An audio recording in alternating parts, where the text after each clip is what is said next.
అందరికీ నమస్కారం అండి. ఎంత సుదినం, రారా, ఇంతకాలానికి గుర్తొచ్చానా? స్నేహితురాలిని సాదరంగా ఆహ్వానిస్తూ అంది సరోజ. ఆ మాటే నేను అంటే ఏం సమాధానం చెప్తావో చెప్పు చూద్దాం అంది సీత. సరోజ ఆమె చేతిలోని బాబుని అందుకుని లోపలికి దారి తీస్తూ, ఉదయాన్నే వెళితే ఆ బస్సులంది ఇంటికొచ్చేసరికి 7 ఇంటికి రాగానే పిల్లలకి స్నానాలు, వంట, భోజనాలు చదివించటం, ఇవన్నీ అయ్యేసరికి 9 దాటుతోంది తెలుసా.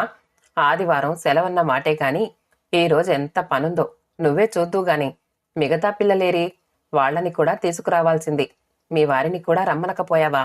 కూర్చో, కాఫీ కలుపుతాను అంటూ కిచెన్లోకి దారి తీసింది సరోజ. ఇప్పుడే తాగాను కాని కాసేపిలా కూర్చుని కబుర్లు చెప్పు, మళ్ళీ నేను వెంటనే వెళ్ళిపోవాలి. పిల్లలేరి? నిశ్శబ్దంగా ఉన్న ఇల్లు చూస్తూ అడిగింది సీత.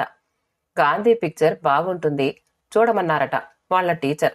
నిన్నట్నుండి ఒకటే గొడవ. నన్ను రమ్మని ఈయన గొడవ. కాని ఈ పనంతా వదిలేసి ఎట్లా? మళ్ళీ వారం దాకా వీలు కాదు. అందుకని వాళ్ల డాడీని తీసుకుని వెళ్ళిపోయారు. నేను ఆగిపోయాను. మధ్యాహ్నానికి వస్తారుగా. నువ్వీ పూట భోజనం చేసి కాని వెళ్లేందుకు వీల్లేదు. బాబుని సీతకిచ్చి కాఫీ కలపసాగింది. ఏమిటి? బాబు వళ్ళు వెచ్చగా ఉంది. జ్వరమా? అడిగింది సరోజ. అవును, 2 రోజుల నుండి జ్వరం, విరోచనాలు. డాక్టర్ దగ్గరకని బయలుదేరి ఇలా వచ్చాను. ఆయనింకా రాలేదు. సరే, మీ ఇల్లిక్కడే కదా, ఆయనొచ్చేదాకా కాసేపు నీతో మాట్లాడొచ్చని ఇలా వచ్చాను. అయితే నీ జీవితంలో మార్పేమీ లేదన్నమాట. మీ ఆయనెలా ఉన్నాడు? శుక్రవారం రాత్రి వెళ్లారు. బహుశా రేపుదయం రావచ్చు. ఆఫీసుంది కాబట్టి వస్తారు. లేకపోతే అలా ఎన్ని రోజులైనా పేకాడుతూ ప్రపంచాన్ని, పెళ్ళాన్ని, పిల్లల్ని, ఇంటిని, అవసరాలను మరిచిపోయి అన్నింటికీ అతీతంగా ఉండగల స్థితప్రజ్ఞులు ఆయన. చిరునవ్వుతో అంది సీత. అదే సీతలోని ప్రత్యేకత. ఎంత ఇబ్బందిలోనైనా, కష్టాల్లోనైనా కడుపులో బడబాగ్ని దాచుకుని పైకి చల్లగా నవ్వే వ్యక్తులుంటారు అనటానికి సీతే నిదర్శనం. ఎలాంటి క్లిష్ట స్థితినైనా చిరునవ్వుతో ఎదుర్కోగల వ్యక్తిత్వం ఆమెది. అసలు నీ మంచితనం, నీ అమాయకత్వం, నీ నెమ్మది ఇంత దూరం తెచ్చింది. నువ్వు గట్టిగా పోట్లాడో, ఏడ్చో ఎలాగోలా అతన్ని ఆ దురలవాటు నుండి తప్పించలేవు. జీతం శాంతం ఇస్తున్నాడా లేదా? కాఫీ ఇచ్చి తను తీసుకుని ఎదురు కుర్చీలో కూర్చుంది సరోజ. ఒక్కో నెల సగం ఇస్తారు, మరో నెల అది ఇవ్వరు. గట్టిగా అడిగితే చివాట్లు, దెబ్బలు. నిట్టూర్చుతూ అంది. ఇంకా కొడుతూనే ఉన్నాడా? ఏం మనిషే! నువ్వెందుకు ఎదురు తిరగవో నాకర్థం కాదు. నిన్ను తిట్టే తిట్లు, కొట్టే దెబ్బలు చూడలేకే నేను మీ పక్క ఇల్లు ఖాళీ చేసి ఇంత దూరం వచ్చింది. ఆ రోజు నిన్నలా కొడుతూ ఉంటే అడ్డం వచ్చారనేగా మా వారిని అంత మాటన్నాడు. నీ మొహం చూసి వదిలేశారు గాని లేకపోతే పోలీసులకి పట్టించేవారు. అవును, ఆయనకి ఆ రోజు విచక్షణ జ్ఞానం నశించింది. అందుకే ఇప్పటికీ అన్నయ్య గారి మొహం చూడ్డానికి సిగ్గుగా ఉంది. ఆయనలా పట్టించుకునే మనిషి కాదు. ఇప్పటికీ నువ్వు గుర్తొచ్చినప్పుడల్లా బాధపడతారు అంది సరోజ. వాడికి పాలు తాగిస్తావా? ఉన్నాయి అడిగింది. వద్దు, ఇప్పుడే తాగాడు. ఇంక వస్తా మరి, డాక్టర్ గారొచ్చారేమో లేస్తూ అంది సీత. ఉండు, నేను కూడా వస్తాను అంది సరోజ కప్పులు కడుగుతూ. వద్దు, నువ్వు పని చూసుకో, నేను చూపించుకుని వెళ్ళిపోతాలే. పని తర్వాత చేసుకోవచ్చు అని గబగబా తలుపులు వేసి చీర మార్చుకుని బ్యాగ్ తీసుకుని తను బయలుదేరింది. సరోజ ఇంటికి తాళం వేసి హాస్పిటల్ దగ్గరవ్వటంతో మాట్లాడుతూ నడక సాగించారు. మీ అత్తగారు బాగుందా? అడిగింది సరోజ. ఆహా, నిక్షేపంలా ఉంది. ఇంకా నా పెళ్లిలో మా వాళ్ళివ్వాల్సిన డబ్బు గురించి దెప్పుతూనే ఉంది. అమ్మా నాన్నని చూసి 5 ఏళ్లయ్యింది. నన్ను పంపించలేదు, వాళ్లని రానివ్వలేదు. ఏమిటి ఆ 2000 గురించేనా? అబ్బా, ఏం మనుషులు! నాన్న పరిస్థితి తెలిసిందేగా. పెళ్లికెదిగిన చెల్లెళ్ళిద్దరున్నారు. కాలేజీలో చదివే తమ్ముడు. వాళ్ల పరిస్థితి అంతంత మాత్రంగానే ఉంది. డబ్బు సమయానికి సర్దుబాటు కాక ఇవ్వలేకపోయారు. నా 3 పురుళ్ళు ఖర్చు నాన్నే భరించారు కదా. ఎంత ఖర్చవుతుందిప్పుడు? అవన్నీ లెక్కలోకి రావు.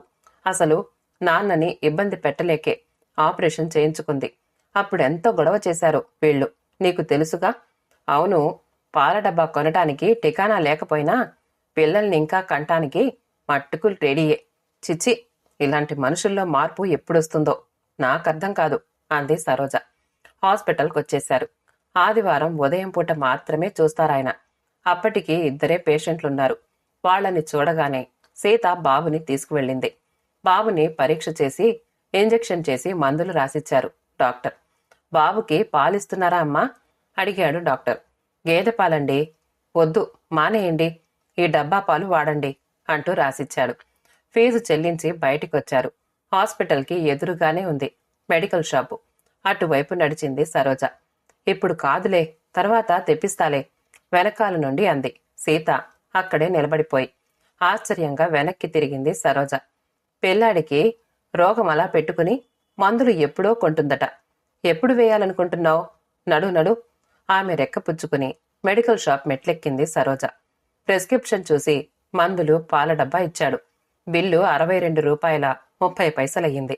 సరోజ బ్యాగ్లో నుండి 100 రూపాయల కాగితం ఇచ్చి అవన్నీ ప్యాక్ చేయించింది. చిల్లర తీసుకుని బయటికొచ్చారు. ఇప్పుడెందుకు అనవసరంగా నీకంత ఖర్చు? అభిమానంగా బాధగా అంది సీత. చాలే ఊరుకో. పిల్లాడికలా జ్వరం విరోచనాలవుతూ ఉంటే మందులివ్వకుండా చంపుతావేమిటి? అసలు 2 రోజుల నుండి అలా అవుతూ ఉంటే వెంటనే తీసుకురావద్దా? ఇంకా నయం, డీహైడ్రేషన్ కాలేదు అంటూ రిక్షా కేకేసింది సరోజ. ఇద్దరు రిక్షా ఎక్కారు. నన్ను ఇంటి దగ్గర దింపేరాదు, భోజనం చేసి వెళ్దూగానీలే అంది సరోజ. ఇంటికి రాగానే బాబుకి పక్క వేసి పడుకోబెట్టారు. సరోజ వంట పని చేస్తూ ఉండగా తాను సాయం చేసింది సీత. సరోజ బట్టలుతుకుతూ ఉంటే అవన్నీ ఆరేసింది. 1 గంటకల్లా పనైపోయింది. భోజనాలకు కూర్చున్నారిద్దరు. అయితే అప్పులన్నీ మీ నెత్తినే రుద్దుకున్నారన్నమాట.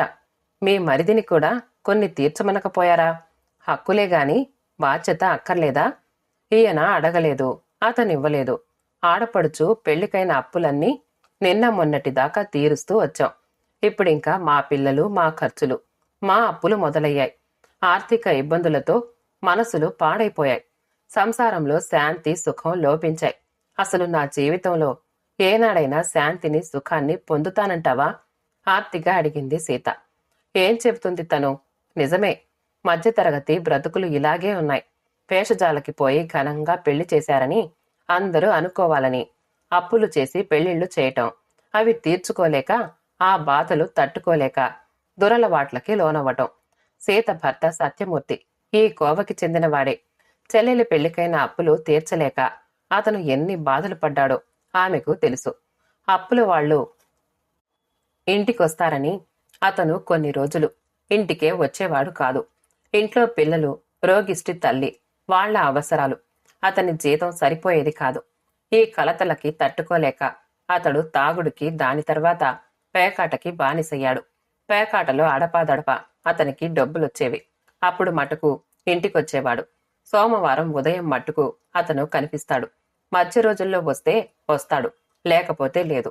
అప్పుల వాళ్ళొచ్చారని చెప్తే చాలు అగ్గి మీద గొగ్గిలంలా అయ్యి సీతని బాధేవాడు, పిల్లల్ని తిట్టేవాడు. సీత ఒంటి మీది బంగారం కాస్త అప్పుల వాళ్లకి కట్టేసింది.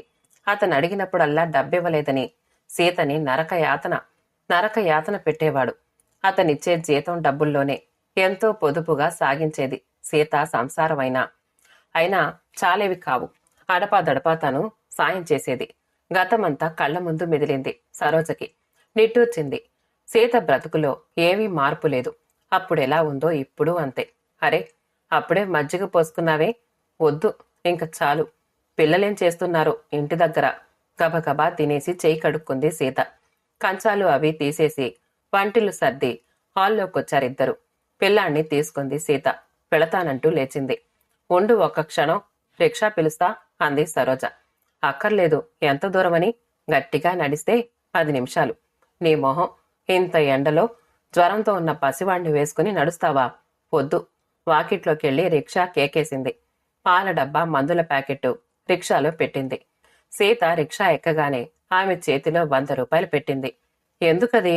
తిరిగి ఆమెకు ఇవ్వబోయింది సీత. వద్దు, ఉండని, తర్వాత ఇద్దుగానీలే, ఉంచుకో అంది సరోజ. సీత కళ్లల్లో నీళ్లు తిరిగాయి. కృతజ్ఞత భారంతో ఆమె పెదవులు వణుకుతున్నాయి. నన్ను ఎంతకాలం రుణగ్రస్తురాల్ని చేస్తావు? నీ దగ్గర తీసుకోవటమే గాని నేను ఏనాడైనా తిరిగిచ్చానా? అసలిలా ఎన్నిసార్లు ఇస్తావు? ఎంతకాలం ఇస్తావు? కళ్ళు తుడుచుకుంటూ అంది సీత. నీ మొహం, మన మధ్య రుణాలేమిటి? అదేం మనసులో పెట్టుకోకు. పిల్లవాడు జాగ్రత్త.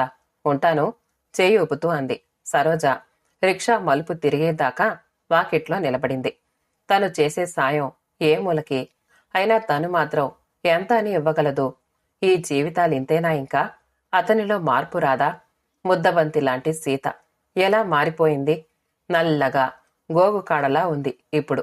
ఆ పిల్లాడు కూడా 6 నెలల పిల్లాడిలా లేడు. ఏలగా ఏ 3 నెలల పిల్లాడో అంటే నమ్మేటట్లున్నారు. పీలగా ఏ 3 నెలల పిల్లాడో అంటే నమ్మేట్లున్నాడు. ఏం మనుషులు, ఏం బ్రతుకులు! ఆలోచనలతో తానింకా రోడ్డు పక్క అలా నిలబడిన సంగతే మర్చిపోయింది సరోజ. ఏమిటి, ఎందుకిలా ఎండలో నిలబడ్డావు? భర్త భుజం మీద చెయ్యి వేయటంతో ఉలిక్కిపడి చూసింది సరోజ. పిల్లలిద్దరూ అప్పుడే లోపలికెళ్లారు. తన పరధ్యానానికి నవ్వుకుంటూ అతని వెనకాలే లోపలికి నడిచింది సరోజ. ఏం లేదు. సీత వస్తే రిక్షా ఎక్కించి ఆవిడ గురించి ఆలోచిస్తూ రోడ్డు మీద అలాగే ఎంతసేపటి నుండి నించున్నావో నవ్వుతూ అడిగాడు సరోజ భర్త సుధాకర్. మీరు మరీను. రిక్షా అలా వెళ్ళింది, మీరిట్లా వచ్చారు. కాళ్ళు చేతులు కడుక్కురండి, వడ్డించేస్తున్నాను. వంటింట్లోకి వెళ్ళింది సరోజ. వారం రోజులు గడిచాక ఆ రోజు ఆఫీస్ నుండి ఇంటికొచ్చేటప్పుడు సరోజ పిల్లలిద్దరూ పుస్తకాలు ముందు పెట్టుకుని చదువుకుంటున్నారు. గబగబా స్టవ్ అంటించి వాళ్ళిద్దరికీ ముందు పాలు వేడి చేసి ఇచ్చింది. కుక్కర్ పెట్టి మొహం కడుక్కొనొచ్చి కాఫీ కలుపుతూ ఉండగా సుధాకర్ కూడా వచ్చాడు. అతన్ని చూసి కాఫీ అతనికి కలిపిచ్చింది సరోజ. అతను రాగానే పిల్లలిద్దరూ పుస్తకాలు వదిలేసి తండ్రి మీద పడ్డారు. కాఫీ కప్పు భార్య చేతికిచ్చి అతను వాళ్ళిద్దరినీ ఎత్తుకుని గదిలోకి వెళ్ళిపోయాడు. కాస్త కాఫీ అయినా ఆయన్ని తాగనివ్వరా? అంది సరోజ వాళ్ల వెనకాలే నడుస్తూ. సరోజ గారు వాకిట్లో నుంచి పిలవటంతో బయటికి చూసింది సరోజ. పక్కింటి మీనాక్షి. ఏమిటండి? హాల్లోకొచ్చింది సరోజ. ఇది విన్నారా? మీ స్నేహితురాలు సీత ఎలుకల మందు మింగింది. పొద్దున ఆ మొగుడు ముండా కొడుకు చచ్చెట్టు కొట్టాడట. భరించలేక తాగేసిందట. హాస్పిటల్లో చేర్చారు. మా మహిళా మండలి వాళ్లమంతా సాయంకాలమే వెళ్ళాం. అతని మీద కేసు పెట్టించి జైల్లోకి తోయిస్తాం. చూడండి. సరోజ చేతిలో కాఫీ కప్పు కింద పడింది. తను వింటోంది నిజమా? మీరు వెళ్ళొచ్చారా? ఎలా ఉంది సీత ఇప్పుడు? ఎలాగో గొంతు పెగుల్చుకుని అడిగింది. స్టమక్ వాష్ చేశారనుకోండి, ప్రమాదం తప్పింది. అతని మీద కేసు పెట్టించి జైల్లో పెట్టించాలని మా ప్రెసిడెంట్ గారు చాలా పట్టుదలగా ఉన్నారు. భగవంతుడి దయవల్ల బ్రతికింది గాని లేకపోతే ఆ త్రాష్టుడు ఆమెను పొట్టన పెట్టుకున్నట్లేగా. ఇంకా ఈ మగవాళ్ల దౌర్జన్యం ఎంతకాలం ఇలా సాగుతుందో. ఒక్కడికి గనక తగిన శాస్తి జరిగితే మిగతా వాళ్లకి బుద్ధి రావచ్చు. నేను హాస్పిటల్కి వెళ్తున్నా, మీరొస్తారేమోనని. అలాగే వస్తాను, మీరు పదండి అంది సరోజ. మీనాక్షి వెళ్ళిపోయింది. ఆటో పిలిచి తలుపులు వేసి పద అన్నాడు సుధాకర్. కలలో నడిచినట్లుగా అతని వెనకాలే వెళ్లి ఆటో ఎక్కింది సరోజ. హాస్పిటల్కొచ్చారు. హాల్లో పోలీసులున్నారు. సీత అత్తగారు, ఆవిడ చేతిలో పసివాడు, ఆడపిల్లలు సరోజని చూడగానే ఆంటీ అంటూ ఏడుస్తూ దగ్గరికొచ్చారు. వాళ్లని చూడగానే సరోజకి దుఃఖం ఆగింది కాదు. ముసలావిడ బుడిబుడి దీర్ఘాలు తీస్తోంది. పోయేదేదో గుట్టు చప్పుడు కాకుండా పోక ఈ రభస ఏమిటి? ఈ పోలీసులేమిటి? నా బిడ్డనేం చేస్తారో? సరోజమ్మ తల్లి అంది.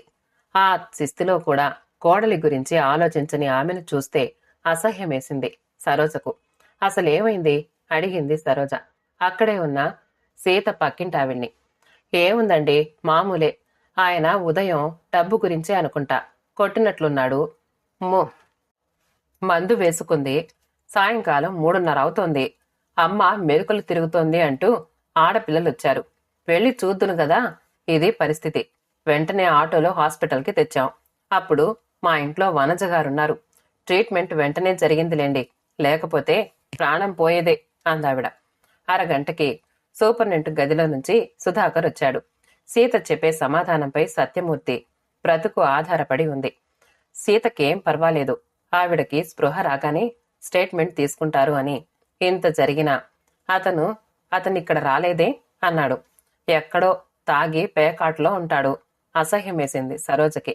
సీత అతని గురించి చెప్పాలని, పోలీసులు అతన్ని ఒళ్ళు హూనం చేసి జైల్లో పడేయాలని, అలా చేస్తే బాగుండును అని అనిపించింది సరోజకు. ఆమెకి స్పృహొచ్చింది. అంది, నర్సు బయటికొచ్చి సరోజ, సుధాకర్, పక్కింటావిడ, మీనాక్షి గబగబా అందరూ లోపలికి వెళ్లారు. సరోజని చూడగానే సీత కళ్లల్లో నీళ్లు తిరిగాయి. సిగ్గుతో, అభిమానంతో, అవమానంతో మొహం తిప్పుకుందామే. ఆమె తలపై చెయ్యి వేసి, ఎందుకంత అఘాయిత్యానికి తలపెట్టావు? ఆ పసివాళ్లు ఏం కావాలనుకున్నావు? అంది రుద్ధకంఠంతో సరోజ. సీత ఏమీ మాట్లాడలేదు. ఆమెతో స్టేట్మెంటు తీసుకోవటానికి లోపలికొచ్చాడు సబ్ ఇన్స్పెక్టరు. చెప్పండమ్మా, మీరెందుకు ఎలుకల మందు వేసుకున్నారు? మీ భర్త కొట్టారా? ఆయన మిమ్మల్ని హింసిస్తున్నారా? మిమ్మల్ని కట్నం గురించి గాని మరేవైనా ఇతరత్రా విషయాల గురించి గాని మిమ్మల్ని బాధిస్తున్నారా? ఏ కారణం చేత మీరు ఆత్మహత్యకు పాల్పడ్డారు? సీత సమాధానం కోసం నిలువెల్లా చెవులు చేసుకుంది సరోజ. చెప్పు సీత, ధైర్యం ఇస్తున్నట్లుగా తలపై చెయ్యి వేస్తూ అంది సరోజ. సీత గొంతు విప్పింది మెల్లగా. ఆయన ఎంతో మంచివాడండి. నేనంటే ఎంతో ప్రేమగా ఉంటారు. కట్నాల గొడవలేమీ లేవు. నాకు ఈ మధ్య బాగా కడుపులో నొప్పి వస్తోంది. ఈ రోజు అది మరీ ఎక్కువై భరించలేనంత బాధగా అనిపించింది. ఆ బాధ తట్టుకోలేక అసలు నేనేం చేస్తున్నానో నాకే తెలియక ఎలుకల మందు వేసుకున్నాను. ఎందుకు వేసుకున్నానో నాకే అర్థం కావటం లేదిప్పుడు. ఆ బాధ అట్లా నా చేత చేయించింది. అంతేగాని ఇందులో ఆయన ప్రమేయం లేదసలు. ఆయన క్యాంపుకు వెళ్లారు. ఊళ్ళోనే లేరు వారం రోజుల నుండి అంది. ఇన్స్పెక్టర్ చెప్పిందంతా రాసుకున్నాడు. వెళ్ళిపోయాడు. సరోజ కోపంతో ఒళ్ళు తెలియలేదు. నీకసలు బుద్ధుందా? ఇంత మంచి అవకాశం పోగొట్టుకుంటావా? నిజం చెప్పింటే ఈ పాటికి జైల్లో తోసి ఒళ్ళు హూనం చేసేవాళ్లు. నిన్ను కొట్టిన దెబ్బల బాధేమిటో తెలిసొచ్చేది అంది. వనజ, మీనాక్షి, మరో నలుగురు విస్సురుగా లోపలికొచ్చారు. చూశారా మీ స్నేహితురాలు ఎలా చెప్పిందో? ఇలాంటి వాళ్ళని మేం కాదు కదా, దేవుడు కూడా బాగు చేయలేడు. 2 రోజులకొక్కసారైనా అతడు ఈవిడ్ని కొట్టటం మేం చూస్తూనే ఉన్నాం. అయినా ఈవిడింకా పతిభక్తి చూపిస్తూ అతడిలోని క్రిమినల్ని పెంచి పోషిస్తూ కాపాడుతుంది. అబ్బా, ఇంక ఈ జాతికి ఈ యుగంలో విమోచనం రాదేమో. ఛ, మా శ్రమంతా నిమిషంలో బూడిదలో పోశారు అంది వనజ. వీళ్ళు మానసిక ఎదుగుదలకి మనం ఎన్ని బోధించినా, ఎంత చెప్పినా, వీళ్ల సెంటిమెంట్స్ ని వదలనంత కాలం మనం ఎంత శ్రమపడినా, ఎన్ని రకాలుగా ప్రయత్నించినా ఉపయోగం లేదు. ఎవరో ఏదో చేయలేదని అణగదొక్కుతున్నారని ఏడవటం దేనికి? వీళ్లకి వీళ్లే అన్యాయం చేసుకుంటున్నారు. ఈ రకం మనుషులు ఇంతే. వీళ్ళనెవ్వరూ బాగు చేయలేరు ఆవేశంగా అంది మీనాక్షి. మీరంతా నన్ను క్షమించి వెళ్ళిపోండి చేతులు జోడించి అంది సీత. వెళ్ళక నీలాంటి దానికోసం ఇంకా ఇక్కడ టైం వేస్ట్ చేస్తామా? నడవండి. మీలాంటి వాళ్ల గతి ఇంతే. చివాట్లు చెప్పు దెబ్బలు తినటమే మీ మొహాన రాసుంది. అనుభవించాల్సిందే అనేసింది వనజ. మరుక్షణంలో వాళ్లంతా వెళ్లిపోయారు. సీత నీరసంగా కళ్ళు మూసుకుంది. సుధాకర్ పిల్లలకి అన్నాలు పెట్టించి ఇంట్లో పడుకోబెట్టి వచ్చాడు. దాదాపు 12 దాటుతూ ఉండగా వచ్చాడతను. ఎలా ఉంది అడిగాడు మెల్లగా. పడుకుంది అంది సరోజ. ఆమెకు స్నేహితురాలిపై ఏవగింపులాంటి భావం కలిగింది. వాళ్లు అన్నట్లుగా దీనిలాంటి వాళ్లు బాగుపడరు అనుకుంటోంది. అతను తాగేసి ఇంట్లో పడుకున్నాడు. నేనంతా చెప్తే విని ఊరుకున్నాడు. రేపు పేకాటలో తప్పకుండా డబ్బు వస్తుందట. అది పెట్టి భార్యకు మందులు కొంటాడట. ఏమిటేమిటో మాట్లాడుతున్నాడు. ఇంకా అలాంటి స్థితిలో అతన్ని ఇక్కడికి తీసుకురావటం ఇష్టం లేక వచ్చేశాను అన్నాడు. అలాంటి మనిషిని వెనకేసుకొస్తోంది. మూర్ఖురాలు సరోజ కోపంగా అంది.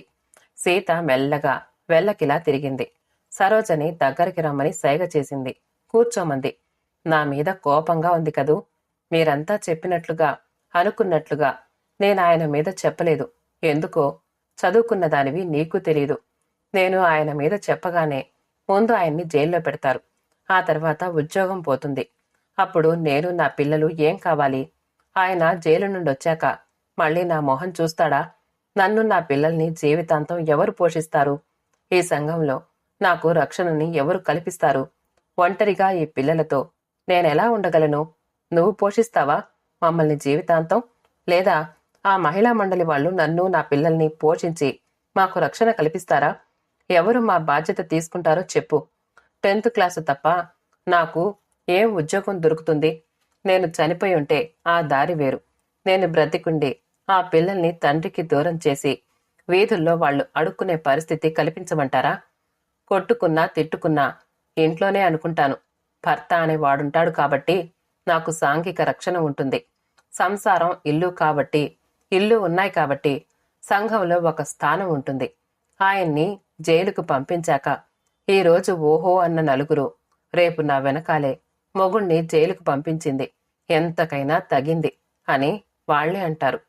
ఎదుటే అన్న ఆశ్చర్యపడాల్సింది లేదు. ఆడపిల్లలున్నారు. వాళ్ల మొహాలు చూసైనా నేను ఆయన్ని క్షమించాలి అన్నీ ఆలోచించే నేనలా చెప్పాను.